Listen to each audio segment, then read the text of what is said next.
Grâce à des extraits choisis de l'Institut des Libertés, nous allons écouter Monsieur Gave et Léonard, parce qu'ils forment un duo, il n'est pas à négliger, ils forment un duo assez efficace. Nous allons à nouveau explorer les mécaniques des tarifs, leurs objectifs, et essayer de comprendre tous ces grands jeux monétaires, parce qu'encore une fois, la clé, le cœur nucléaire de tout ce système, est la guerre monétaire et la guerre de la dette qui va avec. Vous avez peut-être déjà entendu, certains commentateurs parlaient du fait que Donald Trump aurait cédé face à la pression obligataire, face à la pression du marché obligataire. Eh bien, si c'est pas clair pour vous, c'est ce que l'on va comprendre ici, et nous allons commencer par un premier extrait qui va parler de la balance des paiements. Stephen Miran, il nous dit les États-Unis ont de gros déficits de compte courant, non pas parce qu'ils importent trop, mais ils importent trop parce qu'ils doivent exporter des bons du trésor. La balance des paiements, oui. Vous savez ce que c'est ? C'est des comptes courants, c'est-à-dire la balance commerciale, oui, plus les invisibles, pour faire long, c'est-à-dire les exportations. Alors, par définition, la balance des paiements, elle est à zéro. C'est-à-dire que vous avez compte commercial plus compte des invisibles, ça s'additionne à zéro, c'est même pour ça que ça s'appelle une balance. Oui. Donc, si les États-Unis ont un déficit de leur compte courant, ça veut dire qu'ils ont un surplus de leur balance des capitaux. Oui. Ben oui, pour que tous les deux s'additionnent à zéro, c'est comptable, oui, là, je peux rien. Forcément. Et donc, s'ils ont un surplus des capitaux, ça veut dire que, ça peut vouloir dire que les étrangers veulent acheter des bons du trésor américains pour leur sécurité, etc. Donc, s'il y a trop de pognon qui rentre pour acheter des obligations américaines, automatiquement, ça crée un déficit de la balance des comptes courants. Oui. Donc, ce que dit cet homme, c'est que le déficit de la balance des comptes courants vient du fait que l'appétit des étrangers pour les obligations américaines était trop fort. Ce qui était vrai tant que vous pouviez vous servir de vos obligations américaines pour acheter du pétrole. Alors, première petite pause, et là je vous conduis sur mon magnifique Escalibro. Oui, j'ai refait un dessin, pour expliquer c'est toujours plus simple. Donc, on a les États-Unis d'un côté, on a le reste du monde de l'autre, et ce qu'il mentionne, ce que M. Gave mentionne, c'est les devises. Le reste du monde envoie ses biens, peut également fournir des services aux États-Unis contre, en général, du dollar ou d'autres biens et services. La dernière chose, c'est les obligations. Mais j'en reviens à la devise. On envoie nos biens et nos services, mais également, donc, le reste du monde envoyer ces devises pour soit acheter du dollar, soit prêter ces devises au gouvernement américain contre un rendement. Parce que ce soit le contrat obligataire ou le dollar, donc le dollar c'est directement liquide, et même le contrat obligataire, on peut le vendre sur le marché secondaire et récupérer 2 dollars. Et grâce à ce dollar, il faut connaître déjà le pacte du Quincy, à la sortie de la Deuxième Guerre mondiale, Roosevelt s'est assuré que les producteurs de pétrole vendraient leurs matières premières en dollars, et exclusivement en dollars. Et c'est ce pacte qui a sauté, en gros, au cours de 2022, au début de la guerre russo-ukrainienne, avec la mise en place des sanctions. Donc jusqu'à très récemment, le reste du monde, s'il voulait fabriquer, s'il voulait faire tourner son économie, alors à moins d'être évidemment un de ces fameux producteurs d'énergie, mais sinon, il fallait se procurer du dollar pour acheter de l'énergie, pour pouvoir produire des biens et des services. Ça, c'était donc l'équilibre du monde post-Seconde Guerre mondiale. Alors, je passe sur les accords de Bretton Woods, où le fait que le dollar était converti en or jusqu'à 1971, où depuis nous sommes passés dans un régime d'échange flottant. Mais en gros, jusqu'à très récemment, il fallait absolument se procurer du dollar pour pouvoir acheter du pétrole et pour pouvoir donc produire. Je poursuis l'extrait. Oui. Mais aujourd'hui, c'est plus vrai. Toute la thèse que je développe, c'est de dire cette obligation que le monde avait d'acheter des dollars, des bons du trésor, Maintenant, ils vont se retrouver à zéro. Donc à ce moment-là, ça veut dire que s'ils veulent payer, ils ne pourront plus donner des bouts de papier. Il faudra qu'ils donnent des vrais biens. Donc ce qu'il dit, c'est que ce qu'il dit était vrai, mais tout l'argument que je développe sur passer de l'empire à la nation, c'est justement d'abandonner ça. Je reviens sur mon Escalibro. Donc aujourd'hui, en gros, si le pacte de Quincy a sauté, c'est parce que alors, les Russes, notamment, qui sont un des plus importants fournisseurs d'énergie au monde, vendent aujourd'hui, notamment à l'Inde, leur gaz et leur pétrole, soit dans leur monnaie, soit même en roupies indiennes.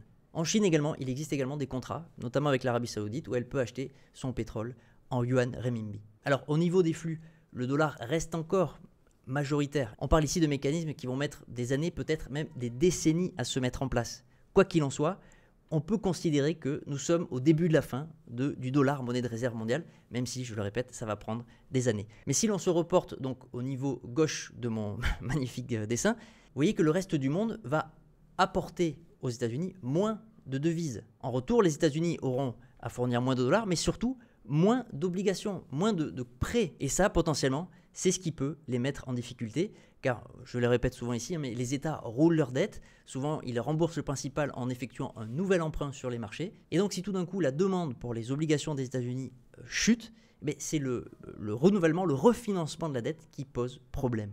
Il leur faut donc, comme il l'a dit, créer plus de biens et de services. C'est mes 3 petits points. J'avais mis une seule voiture en face des voitures, du téléphone et du champagne, que vous avez dû reconnaître, qui ne sont là que pour illustrer les biens et les services que nous fournissons aux États-Unis. Et donc pour recréer, reproduire des biens et des services qui seront échangeables, il met en place les tarifs. Les tarifs vont inciter les entreprises du monde entier à venir produire aux États-Unis, ce qui augmentera les recettes de l'État fédéral, parce qu'évidemment, ils pourront percevoir les impôts des travailleurs qui travailleront dans ces usines, mais en plus, ceux qui ne joueront pas le jeu de venir s'installer aux États-Unis, ils paieront la taxe. Alors, elle pourra être reportée aussi sur le citoyen américain, c'est possible, mais un peu plus tôt dans cette vidéo, que je vous recommande, je vous mettrai le lien d'ailleurs dans la vidéo, ils expliquent le montage d'Apple et de toutes ces grandes sociétés qui avaient construit en gros un système pour éviter de payer des impôts aux États-Unis. Je la fais très courte, mais par un jeu de construction étatique et positionné dans les bons endroits, de Chine, en Irlande, puis aux US, elles se débrouillaient pour payer le minimum d'impôts. Et on peut penser que pour ces grandes entreprises qui sont aussi ciblées par les tarifs, elles vont absorber la taxe. Et donc que le citoyen américain, en fin de course, ne verra pas l'augmentation des prix. Mais par contre, les sociétés qui bénéficiaient de ces jeux comptables dégageront un peu moins de profit et ce transfert de richesse s'effectuera pour l'État américain et pour lui éviter la faillite. Parce que comme la France, il est bien avancé. Alors d'ailleurs, je vous ai préparé. Alors je commence tout doux parce que la page d'après, elle est assez costaud. Je rappelle, 36 000 milliards, plus de 36 000 milliards de dettes, ça c'est pour l'État américain. Mais alors après, évidemment, c'est pas le même budget que la France. Alors voilà, là ça fait peur un peu. Mais pour rappel, en gros, l'État américain par an gagne 5 000 milliards. Donc c'est déjà pas mal. En revanche, il dépense 7 000 milliards, donc il est quand même à moins 2, donc pas terrible. Le Doge, même ce site-là cite le Doge et les économies du Doge, je trouve ça assez fabuleux. Bon, ils ont quand même un PIB de 29 000, quasiment 30 000 milliards, donc c'est... Voilà, on peut comparer, et c'est pas la même échelle évidemment que la France, mais le système est un peu le même, en sachant que là actuellement, j'avais vu, voilà, les intérêts de leur dette, juste les intérêts de la dette leur coûtent 1000 milliards par an. Donc 20% du budget que l'État fédéral récolte, il y a 20% qui part juste pour payer les intérêts de leur dette. Et là, avec un taux, si 36 000 milliards, ils ne payent que 1000 entre guillemets, c'est qu'ils ont un taux très faible. Si toute la dette est roulée, par exemple, autour des 5%, c'est ce qui a failli se... Alors, c'est pas ce qui a failli se produire, mais quand la dette a été vendue là, dans l'épisode récent, les taux d'intérêt ont flambé et ont approché à 5% sur les obligations long terme. Et donc, si on roulait toute la dette à 5%, à 36 000 milliards, ça nous fait à peu près 1800 milliards à payer chaque année. Là, ils en sont déjà à 1000. Et bon, à 10%, on est à 3600 pour un budget de 5000, voilà, en sachant qu'ils dépensent 7000, vous voyez que ça saute, ça tient pas. Alors, ils sont pas encore tout à fait dans une trappe à dette. Et la dernier élément, alors que M. Gave ne mentionne pas trop dans sa vidéo, c'est la Banque centrale. Parce qu'effectivement, si on retourne sur notre petit dessin, oui, les tarifs vont favoriser l'installation et le développement de nouveaux biens et de services aux États-Unis.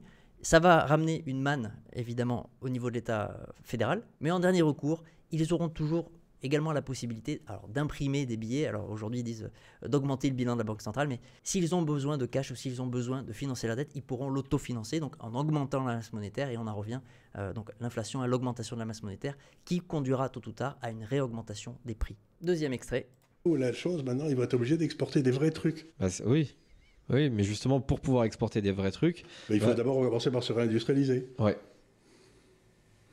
Et puis en attendant, on prend du pognon ceux qui exportent chez vous, par les tarifs. Alors, ce que les gens me disent, comme ils m'ont demandé la CNews, ils m'ont dit, est-ce que ça va marcher? Genre, on sait foutre rien, mais je ne sais pas si ça ne va pas marcher. Voilà, on ne sait pas ce que ça va produire, il y a beaucoup d'effets, il faut rester attentif. Et les conséquences sur les marchés, c'est le dernier élément que je voulais vous partager. Et Léonard donne d'ailleurs une des solutions que j'ai trouvées très intéressantes. C'est cette baisse qui se passe aux États-Unis, qui a commencé, c'est la baisse des valeurs de l'Empire. Ouais. Et c'est aussi les valeurs indexées. Parce que les valeurs de l'Empire, c'est celles qui faisaient les indices. C'est sûr, c'est celles qui sont dans le plus d'indices différents. Qui sont partout et qui sont là depuis longtemps et qui ont profité de l'Empire. Voilà. Donc ce qu'il faut, c'est sortir des indices si vous voulez rester aux États-Unis et aller chercher des valeurs de la nation, individuelles. Et à ce moment-là, je crois que vous ferez pas mal de pognon. Ouais. Mais il faut absolument sortir des indices, parce que les valeurs de l'Empire, elles sont parties pour aller au tapis. Pour être vendues beaucoup moins cher. Ouais, c'est ça. C'est-à-dire que c'est ce dont on parle de temps en temps sur l'université de l'épargne. Peut-être aujourd'hui, si vous voulez vous exposer au marché américain, peut-être privilégier un S&P equally weighted. Par exemple, ça c'est déjà beaucoup mieux. Voilà, donc il n'y a pas de conseil en investissement, hein, d'ailleurs, M. Gave n'en fait pas.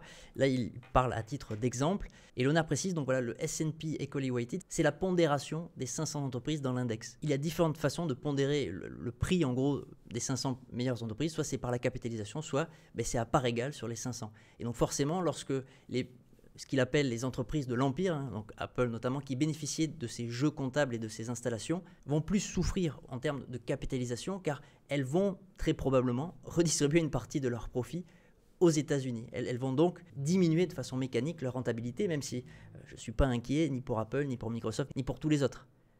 Et d'ailleurs, en dernier recours, sortir des indices, je ne sais pas. Je rappelle que la planche à billets américaine peut tout à fait s'activer, et donc même si le dollar perdra en pouvoir d'achat, la titre de propriété que représentent malgré tout ces indices peut quand même continuer de monter en flèche. Ce que je veux illustrer surtout, c'est que nous sommes dans une période de grands changements. Et même les concepts d'investissement classiques sont peut-être à revoir. Il faut être agile et surtout il faut comprendre les risques. Par exemple, est-ce que vous étiez au courant que sur les indices, il y a différentes pondérations? Maîtrisez-vous les outils dans lesquels vous investissez? Ensuite, et ça c'est plus mon dada, si vous gérez vous-même votre argent, est-ce que vous êtes émotionnellement prêt à le faire? Est-ce que vous connaissez les biais psychologiques que nous partageons tous, les biais psychologiques de la foule, qui vous permettront d'éviter justement de suivre les mouvements moutonniers, d'être dans la peur quand le groupe est dans la peur, et d'être dans la cupidité et se faire piéger justement quand tout le monde pense que justement les prix monteront jusqu'au ciel sans arrêt, to the moon, jusqu'à la lune. Eh bien si ce n'est pas le cas, c'est ce que je fais aujourd'hui. Je fais un accompagnement personnalisé, je vous aide à devenir l'investisseur que vous voulez être. J'utilise évidemment les crypto-monnaies et la finance décentralisée comme support pédagogique, ce qui peut faire peur au premier abord parce que évidemment ça parle de crypto, mais sur cet écosystème est rebâti toutes les mécaniques financières, tous les services financiers que l'on peut tester avec 100 € par exemple. Et le fait de comprendre les mécaniques, le fait de comprendre ces services aide à devenir un meilleur investisseur et à gérer soi-même son argent. Si ça vous intéresse, il y a un lien dans la description qui vous conduira à une vidéo de présentation et vous pourrez prendre rendez-vous avec moi. En attendant, n'hésitez pas à claquer le pouce, à vous abonner si ce n'est pas déjà fait et je vous dis à très vite. Ciao.